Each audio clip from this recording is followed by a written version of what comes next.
It's so nice out here too. Having fun, Jack, at the AF show? I know.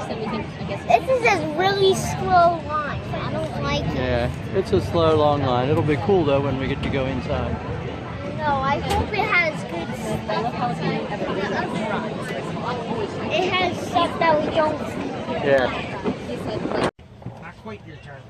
We're next. You guys don't know this is a tanker aircraft, so we have the front part that's cool, it's a cockpit, and the very back is an air refueling station.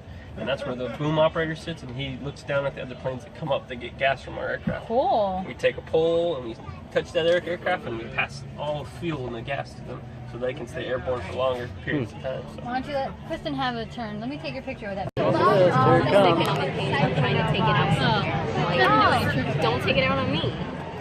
Look at that. There it is. There's the stealth bomber. Yep, stealth bomber.